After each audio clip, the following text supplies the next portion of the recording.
அவனுடைய தகப்பனார் சொல்றாரு, என்னுடைய மகனாகிய யோசேப்பே, நீ யார் அப்படின்னா, நீ ஒரு மேய்ப்பனும் இஸ்ரவேலுடைய ஒரு கன்மலையும் ஆனாய்.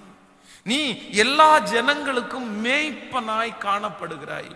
பொதுவாக ஆண்டவர் வேதத்துல யாரை ரொம்ப ஸ்பெஷலா வச்சாங்களோ அவர்களுக்கு தான் ஆண்டவர் இந்த மேய்ப்பன் என்கிற இந்த காரியத்தை ஆண்டவர் கொடுத்தார். நீங்கள் தாவீதை குறித்து வேதத்துல வாசிக்கும் போது, தாவீதினுடைய சகோதரர்கள் எல்லாருமே அவர்கள் படையில சேர்ந்துட்டாங்க, அவங்க மிலிட்டரியில ஜாயின் பண்ணிட்டாங்க. ஆனா தன்னுடைய தகப்பனார் செய்து கொண்டிருந்த அந்த ஆடு மேய்க்கிற அந்த வேலையை யார் கையில ஆண்டவர் கொடுத்தார் அப்படின்னா, தாவீது கையில தான் கொடுத்தார். அதான் கோலியாத்தை நான் ஜெயிச்சிருவேன் அப்படின்னு பேசிட்டு இருக்கும்போது அவனுடைய சகோதரர்கள் சொல்றாங்கல்ல, என்ன சொல்றாங்க அப்படின்னா, அந்த கொஞ்ச ஆடுகளை யார் வசத்தில் விட்டு வந்தாய், யார் வசத்தில் விட்டு வந்தான்? அவனை ஆண்டவர் இஸ்ரவேல் ஜனங்களுக்கு ராஜாவாய் மாற்றுகிறதற்கு முன்பாக அவனை ஆடு மேய்க்கிற அந்த மேய்ப்பன் என்கிற ஒரு அபிஷேகத்தை ஆண்டவர் அவன் தலை மேல தந்தாரு. அதற்கு பிறகு அவன் இஸ்ரவேல் ஜனங்களை வெற்றியாய் நடத்தினான். அது மட்டுமல்ல, நீங்கள் மோசேயை குறித்து வேதத்தில் வாசிப்பீர்களே, ஆனால் மோசே இஸ்ரவேல் ஜனங்கள் 20 லட்சம் ஜனங்களை நடத்துறதற்கு ஆண்டவர் அவனை தகுதிப்படுத்துகிறதற்கு அவனுக்கு என்ன வேலையை ஆண்டவர் கொடுத்தார் அப்படின்னா, மேய்ப்பன் அப்படின்ற ஒரு அபிஷேகத்தை கர்த்தர் அவனுக்கு கொடுத்தார். அந்த மேய்ப்பன் என்கிற அபிஷேகம் அவனுக்கு கொடுக்கப்பட்டதற்கு பிறகு வேதம் ரொம்ப அழகா நமக்கு சொல்லுகிறது. அவன் மோசேயை குறித்து ஆண்டவர் சாட்சி சொல்றாரு, என் தாசனாகிய மோசேயை போல சாந்த குணம் உள்ளவன் ஒருவனும் இல்லை. அப்போ ஒரு மனுஷனுடைய வாழ்க்கையில இந்த மேய்ப்பன் என்கிற ஒரு போஸ்டிங் அவங்கள பயங்கரமா உருவாக்குறது. மேய்ப்பன் என்கிறது ஒரு தலைமைத்துவத்திற்கு அடையாளமா இருக்கிறது. நான் நம்புறேன், இந்த ஜெபத்துல இருக்கிற உங்க எல்லாருக்குமே, நமக்கு எல்லாருக்குமே ஆண்டவர் கொடுக்க வேண்டிய ஒரு மிகப்பெரிய ஆசீர்வாதம் என்ன அப்படின்னா, நம்ம எல்லாரையுமே ஆண்டவர் மேய்ப்பர்களாய், அதான் ஒரு கூட்டத்தை நடத்துகிறவர்களாய், ஒரு குடும்பத்தை நடத்துகிறவர்களாய், ஒரு ஆபீஸை நடத்துகிறவர்களாய் ஆண்டவர் மாற்றணும்னு நான் ஜெபிக்கிறேன். இந்த ஜெபத்தில் இருக்கிற உங்களை ஒருவேளை இன்றைக்கு யாரோ ஒருத்தர் உங்களை நடத்தி கொண்டிருக்கலாம். நீங்கள் அவர்கள் அவங்க நடத்தல அப்படின்னா நீங்க சோர்ந்து போகலாம். இவங்க என்ன நடத்த மாட்டேங்கிறாங்களே பாஸ்டர், இவங்க என்கிட்ட பேச மாட்டேங்கிறாங்களே, எனக்கு கஷ்டமா இருக்குது, இவங்க என்ன அடிக்கடி விசாரிச்சு என்ன நடத்தினா தானே நல்லா இருக்கும் அப்படின்னு நீங்க சோர்ந்து போகலாம். ஆனா நான் நம்புறேன், ஆண்டவர் உங்களுக்கு என்ன அபிஷேகத்தை தர விரும்புறார் அப்படின்னா, இன்னொருத்தர் உங்களை நடத்துகிற அந்த அபிஷேகம் அல்ல. ஆண்டவர் நீங்கள் நிறைய பேரை நடத்துகிற மேய்ப்பனுக்குரிய அபிஷேகத்தை ஆண்டவர் உங்க தலை மேல தரணும்னு வாஞ்சையா இருக்கிறார். நீங்க எத்தனை பேர் அதற்காக ஆசைப்படுறீங்கன்னு தெரியல, நீங்க எத்தனை பேர் அதற்காக கேட்குறீங்கன்னு தெரியல. ஆனா ஒரு தேவனுடைய பிள்ளை ஜெபிக்க வேண்டிய அடுத்த ஜெப குறிப்பு என்ன அப்படின்னா, ஆண்டவரே நிறைய பேருக்கு பிரயோஜனம் உள்ள பாத்திரமாய், அதான் வேதம் சொல்லுகிறது, இந்த யோசேப்பு இஸ்ரவேலுக்கு, முழு இஸ்ரவேலுக்கும் அவன் மேய்ப்பனாய் இருந்தான். அப்படின்னா எல்லாரையுமே அவன் அழகாய் வழி நடத்தினான், அழகாய் வழி நடத்தினார். இன்றைக்கு ஆண்டவருடைய பிள்ளைகளுடைய வாழ்க்கையில அப்படித்தான் நம்ம ஜெபிக்கணும். அவன் தன்னுடைய சகோதரர்களை வழி நடத்தினான், தன்னுடைய தேசத்தை வழி நடத்தினான், பார்வோன் வீட்டாரை வழி நடத்தினான், சாப்பாட்டிற்காக கஷ்டப்பட்ட எல்லாரையும் வழி நடத்துகிற ஒரு அபிஷேகம் அவனுக்குள்ள கிடைச்சிருச்சு. சோர்ந்து போய் இருக்கிற எத்தனையோ மனிதர்கள் இருக்கிறார்கள். சில வீடுகளில் பார்த்தால் கணவனாருக்கு எதுவுமே தெரியாது, அவர் ரொம்ப வெகுளித்தனமா இருப்பாரு. ஆனா அவங்க மனைவி அவங்களுடைய வீட்டை அழகாய் அவங்க பார்த்தீங்கன்னா நடத்தி கொண்டு போவார்கள். சில வீடுகளில் மனைவிக்கு எந்த காரியமுமே தெரியாது, அவங்க வெகுளித்தனமா இருப்பாங்க. அந்த வீட்டில் கணவனார் அவங்களுடைய குடும்பத்தை அழகாய் நடத்தி கொண்டே போவார். ஆனா சில குடும்பங்களில் நான் பார்த்துருக்கிறேன், அவங்கள நடத்துறதற்கு யாருமே இருக்க மாட்டாங்க. அவங்கள குடும்பத்தை நடத்த தெரியாத கணவனார், குடும்பத்தை நடத்த தெரியாத மனைவி, இப்படி குடும்பத்தை நடத்த தெரியாததுனால பிள்ளைகள் 4 பக்கமும் சிதறப்படுகிறார்கள். பிள்ளைகளை பெற்று போடுறது பெரிய விஷயம் இல்ல, பிள்ளைகளுக்கு சாப்பாடு கொடுக்கறது பெரிய விஷயம் இல்ல, பிள்ளைகளை பெரிய பெரிய காலேஜ்ல படிக்க வைக்கிறது பெரிய விஷயம் இல்ல. ஆனா பிள்ளைகளை நீங்க என்ன பண்ணணும்னு வேதம் சொல்லுதுன்னா, அவனை நடக்க வேண்டிய வழியில நீங்க நடத்தணும். ஹலோ, ஒவ்வொரு குடும்பத்துல இருக்கிற தகப்பனாரும் தாயாரும் இந்த வார்த்தையை கேட்கிறவங்க, உங்க பிள்ளைகளை நீங்க வந்து படிக்க வைக்கிறதுக்கு மட்டும் போதக்கூடாது. நிறைய பேர் என்ன நினைக்கிறாங்க அப்படின்னா, படிக்க வச்சா போதும்னு நினைக்கிறாங்க, படிக்க வச்சதோட கடமை முடிஞ்சுன்னு நினைக்கிறாங்க. இல்ல ஆண்டவருடைய பிள்ளைகளே, நீங்க உங்க பிள்ளைகளை எப்போ உங்களுடைய துணி வாங்கி கொடுக்கறது, ட்ரெஸ் வாங்கி கொடுக்கறது, இதெல்லாம் ஒரு பார்ட்டு. ஆனா அதற்கு மாறாக உங்க பிள்ளைகளை நீங்க வழி நடத்தணும். இந்த ஜெபத்துல இருக்கிற உங்களை பார்த்து கேட்கிறேன், உங்க பிள்ளைகளை எத்தனை பேர் நீங்கள் நடத்துகிறீர்கள்?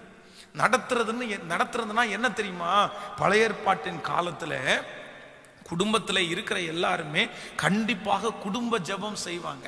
அந்த குடும்பத்தில் ஜெபம் செய்யும் போது தகப்பனார் ஒரு வேத பகுதியை எடுத்து வாசித்து அந்த வேத பகுதியினுடைய விளக்கத்தை அவனுடைய மனைவி தன்னுடைய பிள்ளைகளுக்கு எல்லாருக்கும் சொல்லுவாங்க.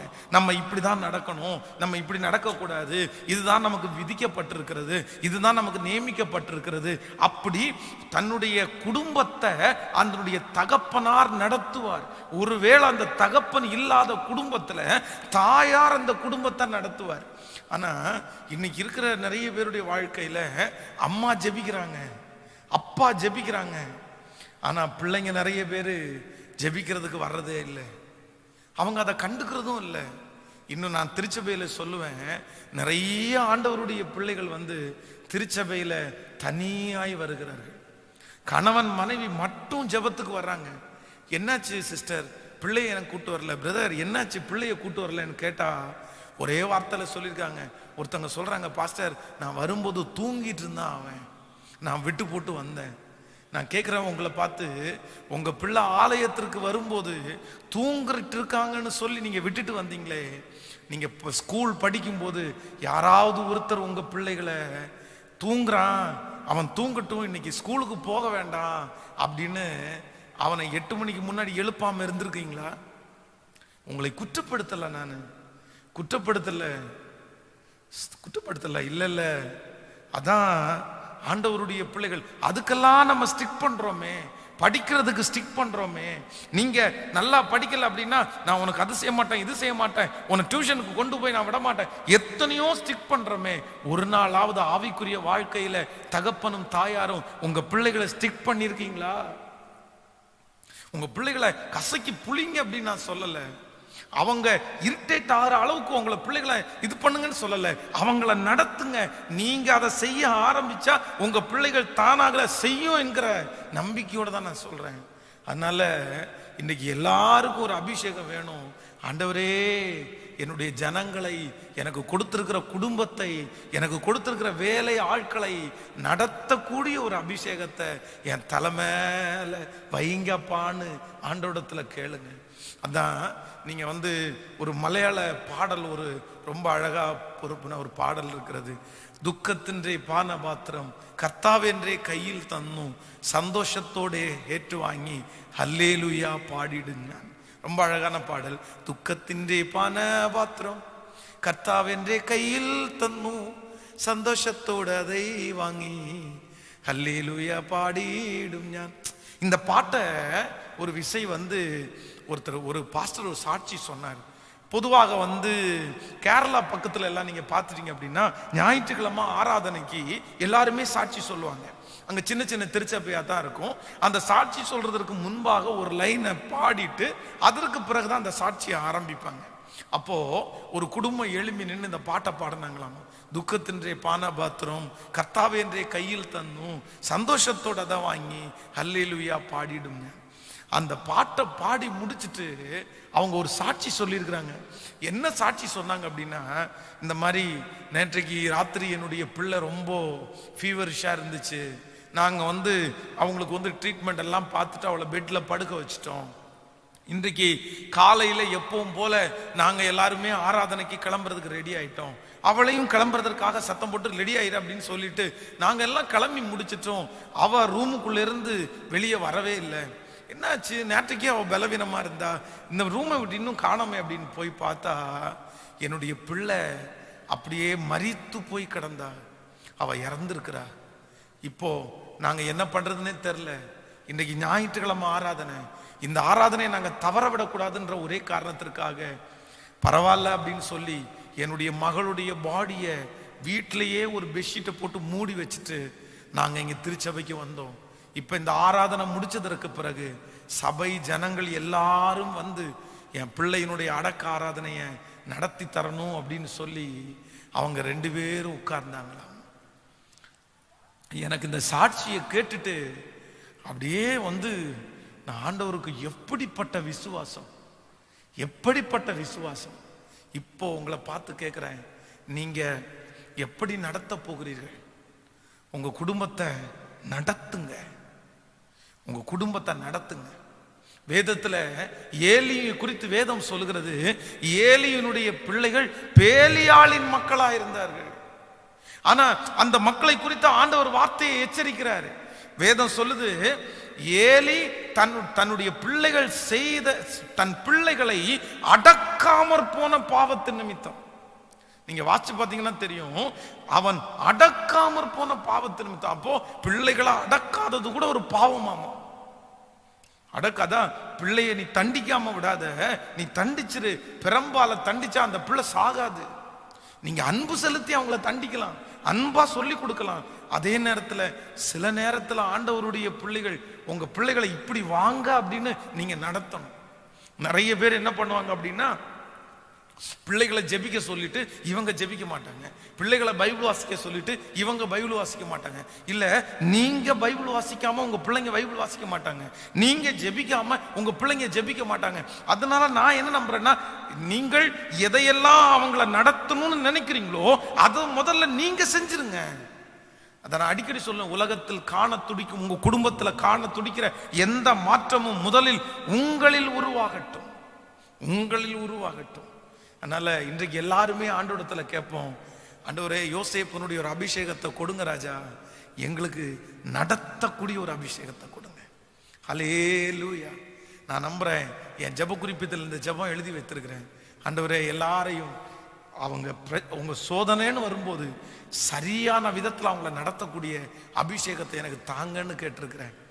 எத்தனையோ தேவ பிள்ளைங்க குழம்பி போய் குழப்பத்துல எத்தனை கஷ்டத்துல வந்த போதிலும் ஆண்டவர் ஒரு பெரிய இரக்கத்தை கொடுத்திருக்கிறாரு.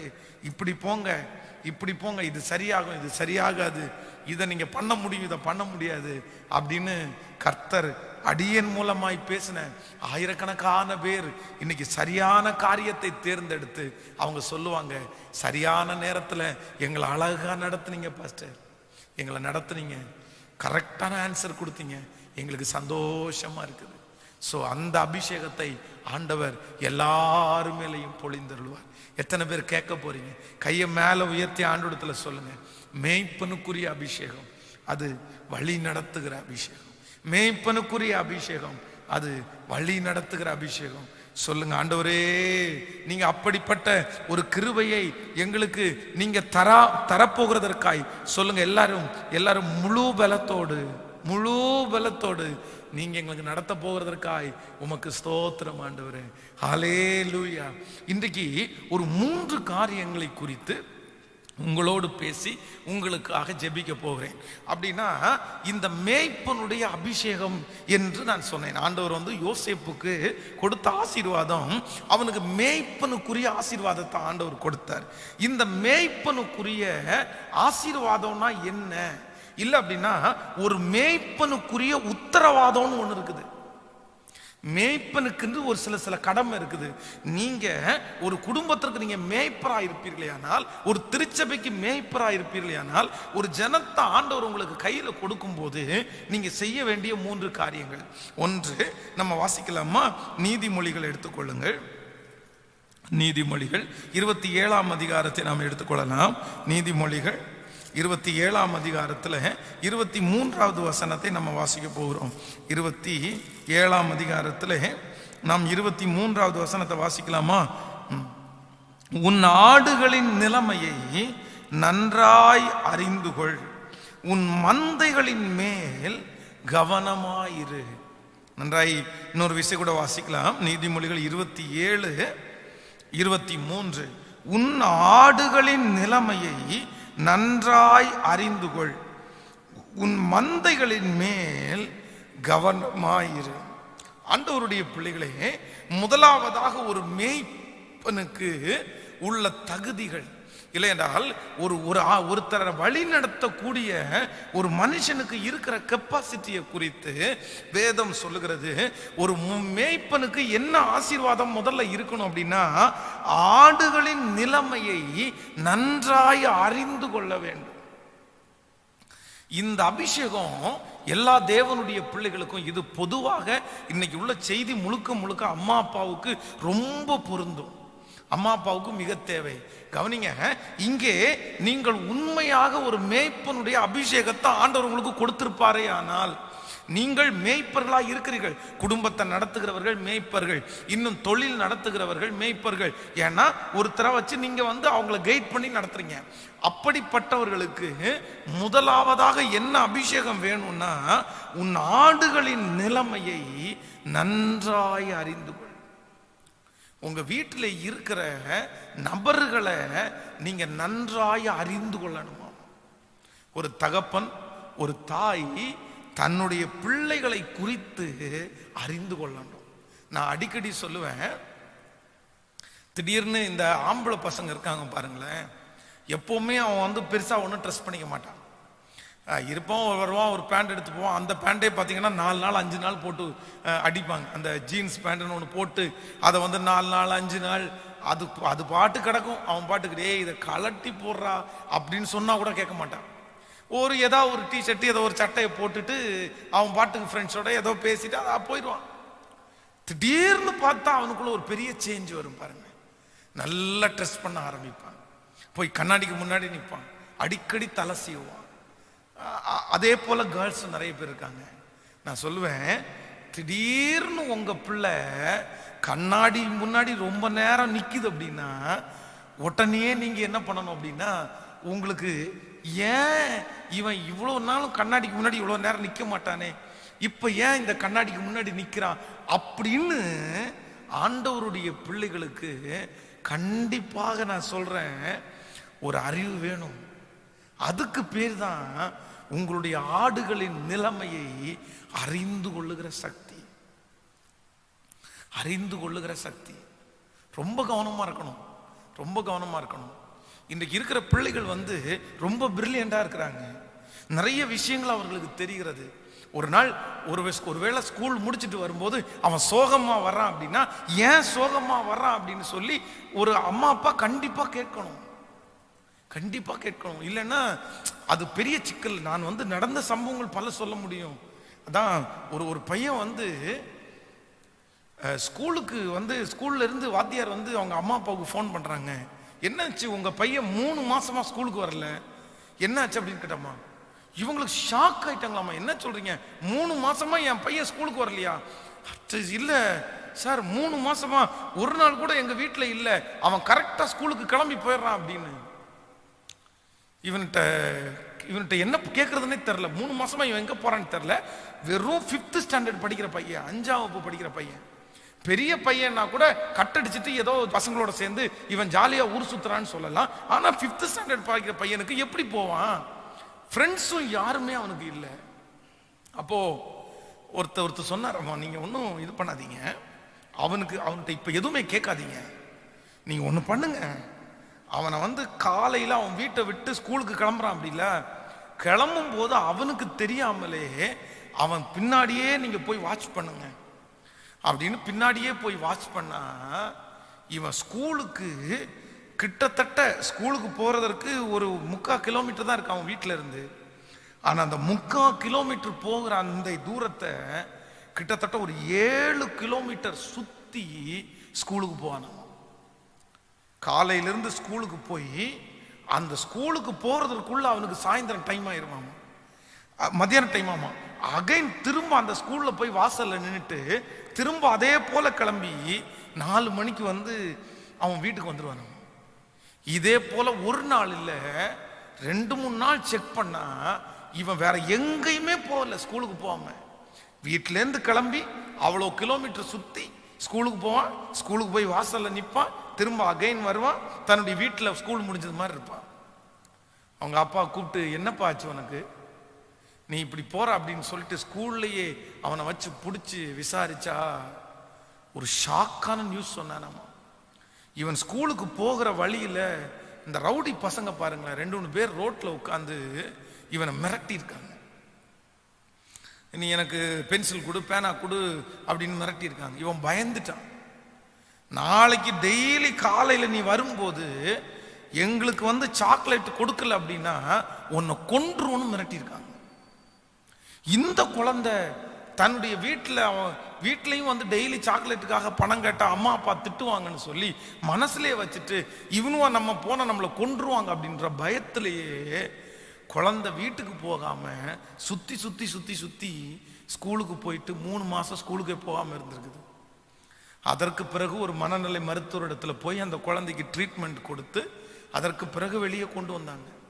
அப்போ இது ஒரு விஷயம் அல்ல, பல விஷயங்கள் இருக்கிறது. சில விஷயத்த வந்து ஓப்பனா சொல்லக்கூட முடியாது. ஏன் அப்படின்னா பிள்ளைகள் வந்து நிறைய பேர் இந்த ஆராதனையில கலந்துகிட்டு இருப்பாங்க. அப்படிப்பட்ட பிரச்சனைகள் எல்லாம் பிள்ளைகளுக்கு இருக்கிறத என்னுடைய காதுகளில் கேட்டு அவ்வளோ ஆச்சரியப்பட்டிருக்கிறேன். குழந்தைகளுக்கு இவ்வளோ பெரிய பிரச்சனை இருக்குதா, பிள்ளைகளுக்கு இவ்வளோ பெரிய பிரச்சனை இருக்குதா? ஆண்டவருடைய பிள்ளைகள் ஒன்று நினைத்துக் கொள்ளுங்கள், உங்கள் ஆடுகளின் நிலைமையை நன்றாய் அறிந்து கொள்ளுங்கள். ஒரு கணவன் இருக்கிறார் அப்படின்னா ஒரு மனைவியை குறிச்ச ஒரு சரியான அறிவு ஒரு கணவனாருக்கு வேணும். ஒரு கணவனார் இருக்கிறார் அப்படின்னா ஒரு கணவனாருடைய சரியான அறிவு கண்டிப்பாக மனைவிக்கு தேவை. அது ஆண்டவரிடத்துல கேட்டாவது பெற்றுக்கொள்ளுங்க. உங்க கணவனார் லேட்டா வர்றார் அப்படின்னா கண்டிப்பா ஏன் லேட்டா வர்றார் அப்படின்னு ஒரு மனைவிக்கு கண்டிப்பா தெரியணும். ஒரு மனைவி தன்னுடைய ஏதாவது ஒண்ண செஞ்சிட்டு இருக்காங்க அப்படின்னு சொன்னா ஒரு கணவனாருக்கு அவங்க என்ன பண்றாங்கன்றது தெரியணும், நன்றாய் அறிந்து கொள்ளணும். அவங்களுக்குன்னு ஒரு விருப்பம் இருக்குது, அவங்களுக்குன்னு ஒரு ஆசை இருக்குது, அவங்களுக்குன்னு ஒரு டெம்டேஷன்ஸ் இருக்குது, எல்லாமே அவங்களுக்கு இருக்குது. அப்படின்ற அறிவு, இவங்க எதற்காக இருக்காங்க, என்ன இவங்களுக்கு தேவை அப்படின்ற அறிவு கண்டிப்பாக அவசியம். அதான் பாஸ்டர் பாலியாங்கி சோ, இந்த வேர்ல்டுலேயே பிகஸ்ட் சர்ச், பெரிய திருச்சபையினுடைய போதகர் தான் பாஸ்டர் பாலியாங்கி சோ. கடைசியாக அவருடைய திருச்சபையினுடைய அளவு சொல்லும்போது கிட்டத்தட்ட 8 லட்சம் பேர் அவருடைய திருச்சபையில் பிலிவர்களாக இருந்தாங்க. அவ்வளவு பெரிய பிரம்மாண்டமான ஒரு திருச்சபையினுடைய போதகர். ஆனா இவர் வந்து அந்த திருச்சபையினுடைய போதகத்தை ஊழியம் பண்ணும்போது வெளியிலெல்லாம் நிறைய இடத்துல ஊழியத்துக்காக அழைக்கப்பட்டாராம். ஞாயிற்றுக்கிழமை ஆராதனை முடிச்சதுக்கு அப்புறம் திங்கக்கிழமை காலையில பெட்டியை தூக்கி வச்சுட்டு திரும்ப ஊழியத்துக்கு போவாராம். அடுத்து 1 வாரம் தாண்டி வருவாராமா, ஞாயிற்றுக்கிழமை ஆராதனை முடிப்பாராமா, திரும்ப பெட்டியை தூக்கி இப்படியே ஓடிட்டே இருந்தாராமா. அவங்க மனைவி, அழகா இருந்த மனைவி ரொம்ப ஒல்லி ஆயிட்டாங்களாம். உடனே இவர் கேட்டாராமா, நீ ஏன் ஒல்லியார, நான் நல்லவன் தானே, நான் நல்ல ஊழியக்காரன், இத்தனை ஊழியம் செய்றது உனக்கு இல்லையா? அதுக்கு பிறகு ஆண்டவரிடத்துல கேட்டாராமா, ஆண்டவரே என் மனைவி இவ்வளோ பலவீனப்பட்டிருக்காங்களே என்ன காரணம்னு சொல்லும்போது ஆண்டவர் சொன்னாராமா, தன் சொந்த குடும்பத்தை நடத்த தெரியாதவன் திருச்சபை எப்படி நடத்துவான்? நீ உன் மனைவி இடத்துல நேரத்தை செலவிடணும்னு ஆண்டவர் பேசினார். அதற்கு பிறகு வாரத்துல 1 நாள் வந்து தன்னுடைய மனைவியின் நாளாகவே நியமிச்சிட்டார். அந்த நாள்ல இவர் எந்த வார்த்தையும் சொல்ல மாட்டாராம். அவங்க என்னென்ன சொல்றாங்களோ அதை கேட்டுட்டு அவர் இருப்பாராம். அப்படி செலவு பண்ணாராம். அதற்கு பிறகு அவருடைய மனைவி வந்து திரும்பவும் இழந்து போன உடம்பெல்லாம் திரும்ப வந்து சுகமானாங்க அப்படின்னா அவருடைய புத்தகத்தில் அவர் எழுதியிருந்தார். அப்போ ஒரு வீட்டில் மேய்ப்பனுக்குரிய அபிஷேகம் இருக்கிறவர்கள், மேய்ப்பனுக்குரிய பொறுப்பு கொடுக்கப்பட்ட ஒவ்வொருத்தரும் கண்டிப்பா உங்களுடைய ஆடுகளின் நிலைமையை நீங்கள் நன்றாய் அறிந்து வைத்திருக்கணும்னு ஆண்டவர் எதிர்பார்க்கிறார். ஹல்லேலூயா. நம்பர் 1, ஃபர்ஸ்ட் உங்களுடைய ஆடுகளின், உங்களுடைய வேலை ஸ்தலத்தில் நீங்க 10 பேரை வச்சு வேலை வாங்குறீங்களா, அவங்க என்ன நிலைமையில இருக்கிறாங்கன்றது உங்களுக்கு தெரியணும். அது ரொம்ப மஸ்ட். நம்பர் 2, இரண்டாவதாக இன்னொரு வசனத்தை கூட வாசிக்கலாம். நீங்கள் 1 சாமுவேலின் புஸ்தகத்தை எடுத்துக்கொள்ளுங்கள். 1 சாமுவேல் 17ஆம் அதிகாரத்தை எடுத்துக்கொள்ளலாமா? 1 சாமுவேல் 17ஆம் அதிகாரத்தில் ஸ்தோத்திரம் 17ஆம் அதிகாரத்தில் 34வது வசனத்தை நம்ம வாசிக்க போறோம். 17ஆம் அதிகாரம் 34வது வசனத்தை நம்ம சேர்ந்து வாசிக்க போகிறோம். 34வது வசனத்தை வாசிக்கலாமா? தாவீது சவுலை பார்த்து, உம்முடைய அடியான் என் தகப்பனுடைய ஆடுகளை மேய்த்து கொண்டிருக்கிற போது ஒரு விசை சிங்கமும் ஒரு விசை கரடியும் வந்தது. மந்தையில் இருக்கிற ஒரு ஆட்டை பிடித்து கொண்டது. நான் அதை தொடர்ந்து போய் அதை அடித்து அதை அதன் வாய்க்கு தப்புவித்தேன். அது என்மேல் பாய்ந்த போது நான் அதன் தாடியை பிடித்து அதை அடித்து கொன்று போட்டேன். அந்த சிங்கத்தையும் அந்த கரடியையும் உம்முடைய அடியானாகிய நான் கொன்றேன். விருத்த சேதனம் இல்லாத இந்த பெலிஸ்தியனும் அவரிகளில் ஒன்றை போல் இருப்பான். அவன் ஜீவனுள்ள தேவனுடைய சேனைகளை நிந்தித்தானே என்றான். கவனிங்க, இந்த இடத்துல தாவீது போய் நிற்கிறான். கோலியாத்தை நான் ஜெயிச்சிருவேன்னு போய் நிற்கிறான். அப்போ இந்த ராஜா சொல்றாரு, சவுல் ராஜா சொல்றாரு, எப்பா நீ அவரை ஜெயிக்க முடியாது, ஏன்னா நீ இளைஞன், அவனோ தன்னுடைய சிறு வயது முதலே யுத்த வீரனா இருக்கிறான், நீ எப்படி அவனை ஜெயிக்க முடியுன்ற அப்படின்னு போகும்போது இந்த தாவீது சொல்றான், இல்ல இல்ல எங்க அப்பா எனக்கு கொடுத்திருக்கிற அந்த ஆடுகளை மேய்த்து கொண்டிருக்கும் போது ஒரு விசை சிங்கம் வந்துச்சு, ஒரு விசை கரடி வந்துருச்சு, என்னுடைய ஆட்டுல ஒரு ஆட்டை பிடிச்சிருச்சு. நான் தொடர்ந்து போய் அதை அடிச்சு என்னுடைய ஆடை அதனுடைய வாயிலிருந்து தப்புவித்து நான் கொண்டு வந்தேன். ஒன்னு சிங்கத்தை போல இல்லைன்னா கரடியை போல இருப்பான் அப்படின்னு அவன் சொல்றான். அப்போ ஒரு மேய்ப்பனுக்கு இருக்கக்கூடிய இரண்டாவது குவாலிட்டி என்ன அப்படின்னா, சத்துருக்கள் கையில் இருந்து தன்னுடைய குடும்பத்தை தன்னுடைய ஆட்டை காப்பாற்றக்கூடிய பொறுப்பு மேய்ப்பனுக்கு இருக்குது. ஹலோ, மேய்ப்பனுடைய முதல் அபிஷேகத்தை குறித்து நான் உங்களுக்கு சொன்னேன். ஆடுகளின் நிலைமையை நன்றாய் அறிந்திருக்கிறவன் தான் மேய்ப்பன். அதான் வேதம் சொல்லுது, நம்முடைய ஆண்டவர் நல்ல மேய்ப்பன், நானே நல்ல மேய்ப்பன், நானே நல்ல மேய்ப்பன் என்று சொல்கிற ஆண்டவர் சொல்றாரு, கரவல் ஆடுகளை நான் மெதுவாய் நடத்துவேன். புரியுதுல உங்களுக்கு? அப்போ ஒரு ஆடு பிரெக்னண்டா இருக்குதா, அந்த ஆடுக்கு எத்தனை மாசம், அந்த ஆடு ஏன் தண்ணி குடிக்கல, ஏன் எல்லாமே அதான் அதனுடைய நிலவரத்தை நிலைமையை அறிந்தவர் தான் சரியான மேய்ப்பன். இரண்டாவது இந்த இடத்துல வேதம் சொல்லுது, சத்துருடைய கையில் இருந்து ஆட்டை காப்பாற்றுகிறது தான் மேய்ப்பன். ஆடுக்கு தெரியாது இங்க சிங்கம் இருக்குன்னு, ஆடுக்கு தெரியாது இங்க கரடி இருக்குது. ஆடுன்றது உங்களுடைய பிள்ளைகள், ஆடுன்றது உங்களுடைய மனைவி, ஆடுன்றது உங்களுடைய கணவனார். நீங்க நிறைய பேர் உங்களுடைய வீடுகளில் ஆண்டவர் அப்படிப்பட்ட பொறுப்புகளை கொடுத்திருக்கிறாரு. ஆடுன்றது உங்க வேலை ஸ்தலத்தில் இருக்கிறவங்க.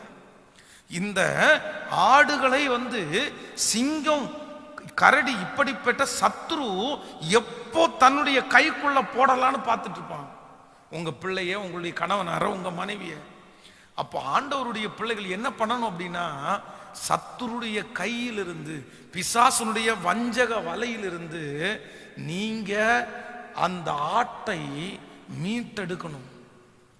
நம்ம நிறைய பேர் அவங்க தப்பு பண்றதுக்கு நம்ம என்ன பண்ண முடியும், அவ அப்படி போனதுக்கு நம்ம என்ன பண்ண முடியும் அப்படின்னு நினைச்சு நிறைய பேர் குடும்பத்தை விட்டுறாங்க. தன்னுடைய குடும்பம் சின்ன பின்னம் ஆகி போகுது. ஏன் அவளுக்கு அறிவு இல்லையா, அவங்களுக்கு அறிவு இல்லையா, பிள்ளைகளுக்கு அறிவு இல்லையா? இல்ல இல்ல, வேதம் சொல்லுகிறது, கர்ச்சிக்கிற சிங்கம் போல சத்ருவானவன் எவனை விழுங்கலாமோ என்று வகை தேடி சுற்றி திரிகிறான். பிரதர், உங்க பிள்ளைய விழுங்குறதற்கு பிசாசு வகை தேடி சுற்றி திரிகிறான். சிஸ்டர், உங்க பிள்ளைய விழுங்குறதற்காக சத்ரு அங்கங்க கண்ணி வைக்கிறான். ஏதோ ஒருத்தர்கிட்ட கனெக்ட் பண்ணி ஏதோ ஒருத்தர்கிட்ட பேச வச்சு. ஆனா ஆண்டவருடைய பிள்ளைங்க என்ன பண்ணணும் அப்படின்னா, தெரிஞ்ச உடனே நீங்க ஆக்ரோஷம் ஆகிறது இல்ல, எப்படியாவது அந்த கையிலிருந்து, அந்த சத்துருடைய கையிலிருந்து அந்த பிள்ளைய மீட்டெடுக்கிறதற்கு நீங்க முயற்சி எடுக்கணும். நீங்க கோபப்படுறதுனால எந்த பிரயோஜனமும் இல்லை, எந்த பிரயோஜனமும் இல்லை. நிறைய பேர் இந்த விஷயத்துல ரொம்ப தப்பு பண்றாங்க. நீ இந்த பண்ண நீ அனுபவிச்சுக்கோ அப்படின்னு நம்ம போட்டுருவோம். இல்ல இல்ல இல்ல இல்ல, பிள்ளைகளை சுற்றி சத்துரு எப்படா வீழ்த்தலாம் அப்படின்னு காத்துட்டு இருப்பான், எப்ப வீழ்த்ததுன்னு காத்துட்டு இருப்பான். பிள்ளைகளுக்கும் அதான் ஆடுகளுக்கு எப்படி மதியினம் இது எப்படி அவங்களுக்கு தெரியாதோ தனக்கு விரோதமாய் வைக்கப்பட்டிருக்கிற குழி, தனக்கு விரோதமாய் நிற்கிற பதுங்கி கொண்டிருக்கிற சிங்கம் எப்படி தெரியாதோ அதே போலத்தான் நம்முடைய பிள்ளைகளும் நம்முடைய மனைவி நம்முடைய கணவனாரும் தெரியாம போய் சிக்கிடுவாங்க. சிக்கினவங்களை அப்படி சிக்க போகும்போதே ஆண்டவருடைய பிள்ளைகள் என்ன பண்ணணும்னா அவங்கள அங்கிருந்து அப்படியே வெளியே கொண்டு வந்துடணும்.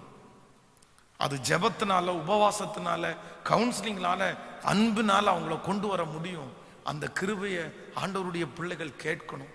இன்றைக்கு இந்த ஜெபத்தில் இருக்கிற யாரோ ஒருத்தருடைய வீட்டில் இப்படி இருக்கலாம், பாஸ்டர் உண்மைதான் பாஸ்டர், சத்துருடைய கையில் என் பிள்ளை போயிருச்சு, சத்துருடைய கையில் என் கணவனார் போயிட்டாரு, சத்துருடைய கையில் என் மனைவி போயிட்டாங்க. ஆனால் நான் நம்புறேன் ஆண்டவர் இந்த அபிஷேகத்தை உங்களுக்கு தருவாரே. ஆனால் அந்த சிங்கத்தினுடைய கையிலிருந்து, கரடியினுடைய கையிலிருந்து உங்களால் விடுதலை ஆக்கிற அபிஷேகத்தை கர்த்தர் உங்களுக்கு தருவார். இன்னைக்கு உங்கள் பிள்ளைகள் உங்கள் மேலே வருத்தப்படுவாங்க. ஆனால் ஒரு நாள் சொல்லுவாங்க, நீங்கள் தான் டேடி என்னை காப்பாற்றி விட்டீங்க, நீங்கள் தான் டேடி என்னை காப்பாற்றி விட்டீங்க, நீங்கள் தான் மம்மி என்னை காப்பாற்றி விட்டீங்க, நீங்கள் தான் வீட்டுக்காரர் என்னை காப்பாற்றி விட்டீங்கன்னு சொல்லுவாங்க. அதை நம்ம சிங்கத்தினுடைய கையில் கொடுத்துடக்கூடாது. இல்லை அவங்க ஒரு சிங்கத்தினுடைய கையில் மாட்டிட்டாங்க, நம்ம ஒரு சிங்கத்தினுடைய கையில் மாட்டிடக்கூடாது. நிறைய பேர் அப்படிதான் கணவன் மனைவிக்குள்ள பழி வாங்குற எண்ணத்துல, நீ அந்த மாதிரி ஒரு தப்பு பண்ணிட்டியா, நான் இந்த மாதிரி ஒரு தப்பு பண்ணுவேன், நீ அந்த மாதிரி ஒருத்தட்ட பேசியா, நான் இந்த மாதிரி ஒருத்தட்ட பேசுவேன், நீ வாட்ஸ்அப் பண்ணிட்டு இருக்கியா, நானும் வாட்ஸ்அப் பண்ணுவேன், நீ இப்படி பார்த்துட்டு இருக்கியா, நானும் பார்த்துருப்பேன். ஒருத்தருக்கு ஒருத்தர் கணவன் மனைவி நிறைய பேர் இப்படி போட்டு தாங்களுடைய காரியத்தை மறந்துடுறாங்க. நோ பிரதர், நோ சிஸ்டர், கண்டிப்பா அப்படி இருக்கக்கூடாது.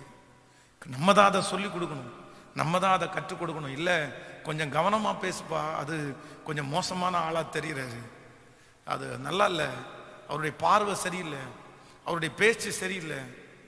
அது எல்லாத்தையுமே ஆண்டவருடைய பிள்ளைகள் நோட் பண்ணி அதை அறிஞ்சு. அதான் நான் ஒவ்வொரு மனைவிகளுக்கும், சிஸ்டர்ஸ் ஒவ்வொருத்தருக்கும் நான் சொல்லுவேன், தயவு செய்து உங்களுடைய கணவனார் தூங்குறதற்கு முன்னாடி நீங்க தூங்காதீங்க. இதை குறித்து ஒரு பெரிய சப்ஜெக்டே என்னுடைய மனதில் ஆண்டவர் பேசிக்கொண்டே இருக்கிறார். நான் வெகு சீக்கிரத்தில் வெறும் சகோதரிகளுக்காக மட்டும் ஒரு 21 நாள் ஜெபம் இந்த மாதிரி நடத்தணும் அப்படின்னு ஆண்டவர் என் மனதில் பேசிக்கொண்டே இருக்கிறார். என்னுடைய தொண்டையினுடைய பலத்திற்காக நீங்கள் ஜெபிங்கள்.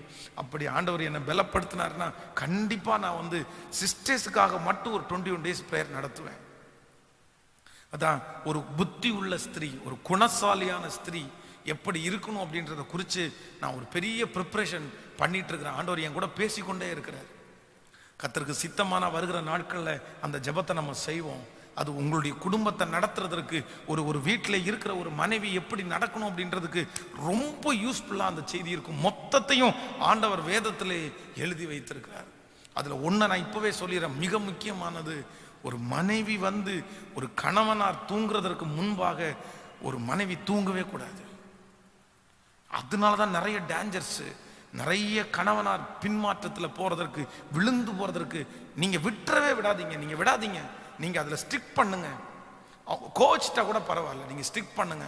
இல்லைங்க அப்படியெல்லாம் விட முடியாது, நீங்க படுங்க, நீங்க படுத்தா தான் நான் படுக்க முடியும், நீங்க ஜோமெண்ட் படுங்க, நீங்க போன் அப்புறம் பேசிக்கலாம், நீங்க போன் அப்புறம் பார்த்துக்கலாம். அப்படி நீங்க ஒருவேளை உங்களுடைய கணவனார் ரொம்ப ஹார்டா பிஹேவ் பண்ணுவாரா இருந்தா நீங்க ஜெபத்துல வைங்க, அதை ஜெபத்துல வைங்க. ஆனா அதற்காக நீங்க கோவப்படாம முயற்சி எடுங்க. பாஸ்டர் சொல்லிட்டாரேன்னு சொல்லிட்டு நாளைக்கே சண்டையை உண்டு பண்ணிடக்கூடாது வீட்டில். அது அப்படியே அதுலேயும் ரொம்ப ஜாக்கிரதையா இருக்கணும். சிலர் அப்படிதான், அவ்வளோதான், அவங்கள டென்ஷன் படுத்தி, சிலர் அப்படிதான் இருக்காங்க, சில ஆண்கள் அப்படிதான் இருக்காங்க, சில பெண்கள் அப்படிதான் இருக்காங்க. என்ன பண்றது, நம்ம அவங்களுடைய கேரக்டர் அப்படி. அதனால நம்ம அதை ஜோம் பண்ணி தான் நம்மளை மாற்றி கொண்டு வர முடியும். கர்த்தர் தான் மாற்றி கொண்டு வர முடியும். நம்ம கோவப்பட்டு எந்த பிரயோஜனமும் இல்லை. அதனால ஆண்டவருடைய பிள்ளைகள் அதில் கவனமா இருங்க. நம்பர் 2, ரெண்டாவது, ஒரு மேய்ப்பனுடைய அடையாளம் என்ன அப்படின்னா, சத்துருவின் கையிலிருந்து பாதுகாக்கிறவன் தான் மேய்ப்பன். நம்பர் 3, மூன்றாவது சங்கீதம் 23வது சங்கீதத்தை எடுத்துக்கொள்ளுங்கள். 23வது சங்கீதத்தை எடுக்கலாமா? 23வது சங்கீதத்தில் 2வது வசனத்தை நம்ம வாசிக்க போகிறோம். 23:2 வாசிக்கலாமா?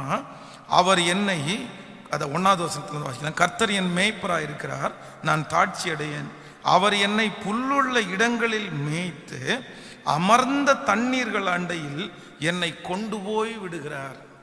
அப்போ மேய்ப்பனுக்குரிய 3வது ஒரு குணாதிசயம், இல்ல மேய்ப்பனுக்கு இருக்கிற 3வது குவாலிட்டி என்ன அப்படின்னா, ஆடுகளை போஷித்து பராமரிக்க வேண்டிய உத்தரவாதம் மேய்ப்பனுக்கு இருக்கு.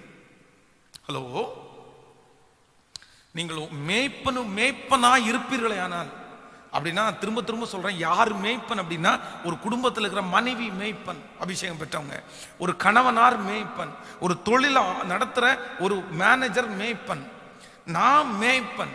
இந்த மாதிரி யாருக்கெல்லாம் ஆண்டவர் வந்து கீழே ஜனங்களை கொடுத்து அதை பார்த்துக்கிறது கொடுக்குறாங்களோ அவங்க எல்லாம் மேய்ப்பன். அந்த மேய்ப்பனுக்கு இருக்க வேண்டிய மூணாவது குவாலிட்டி என்னன்னா, வேதம் சொல்லுது, ஒரு ஆடுகளை போஷித்து பராமரிக்கிற வேலை யாருடையது அப்படின்னா மேய்ப்பனுக்குரியது.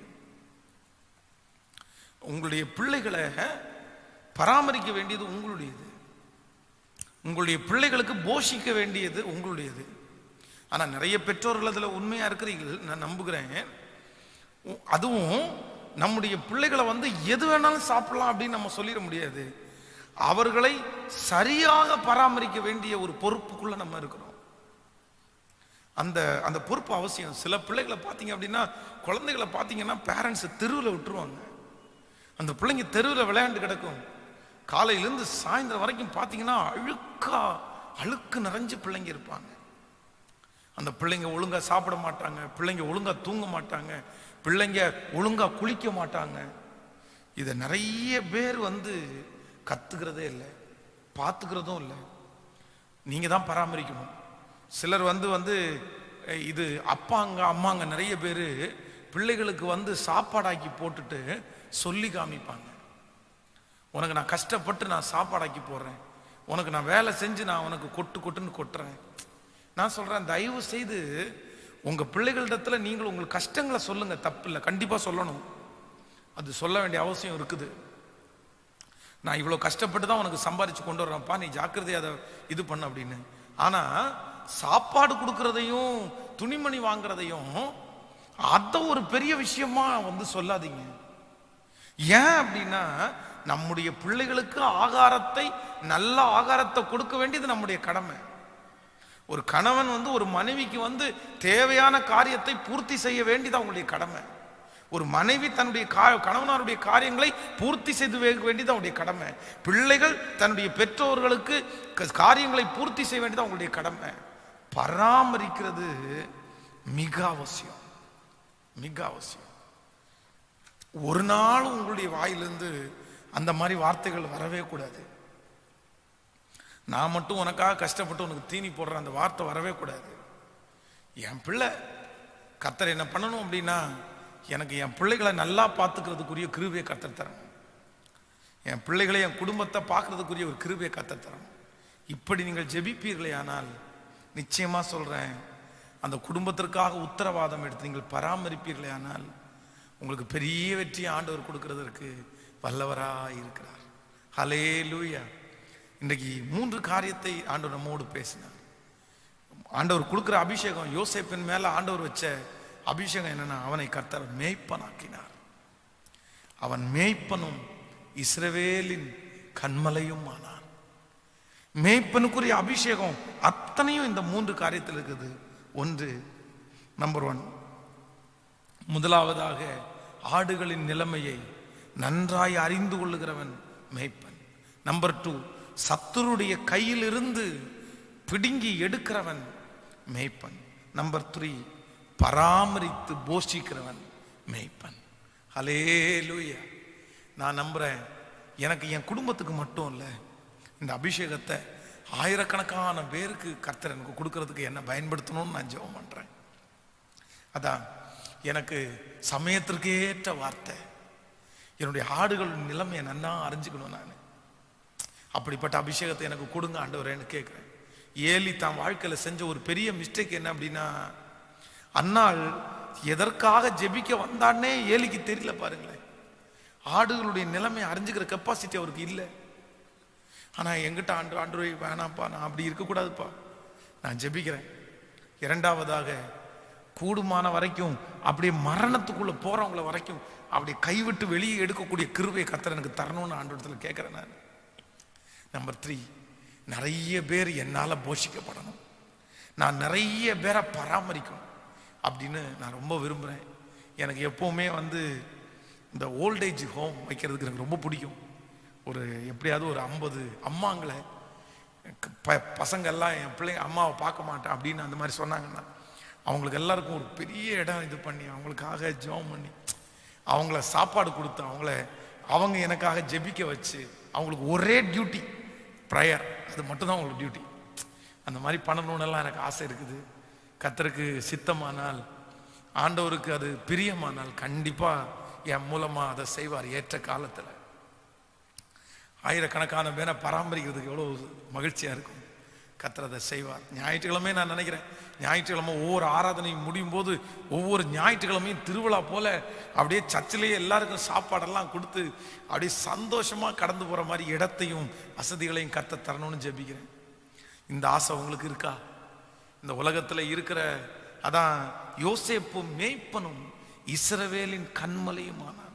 அந்த கன்மலைன்ற இடத்துல கல் அப்படின்னு எடுத்து இங்கிலீஷ்ல போய் பார்த்தீங்கன்னா ஸ்டோன் அப்படின்னா அவன் எல்லாரும் சொல்லுவாங்கல்ல, அந்த ரொம்ப இந்த உலகத்துல தியாக செம்மல்களுக்கெல்லாம் அவங்க நிறைய பேருக்கு கட்டியிருக்கிறாங்கல்ல, அந்த கல்லை வச்சிருப்பாங்க. அந்த கல்லில் அவருடைய பேரை பொறிச்சிருப்பாங்க.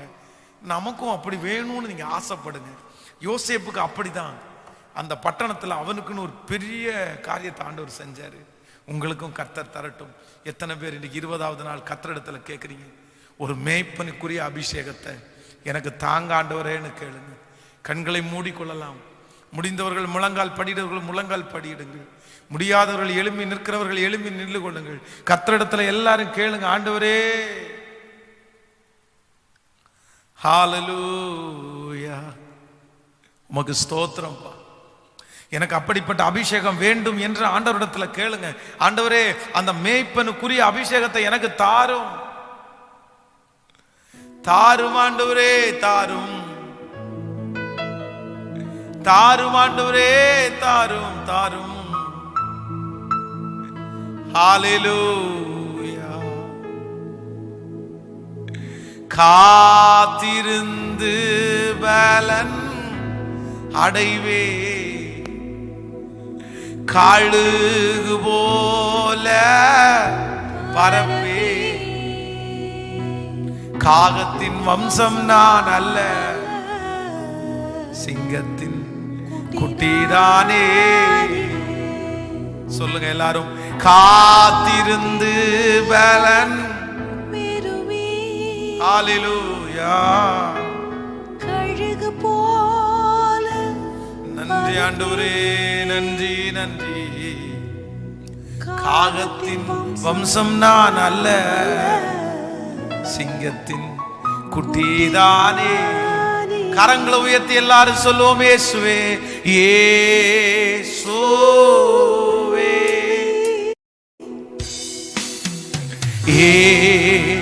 இயேசுவே. சொல்லுவோம் இயேசுவே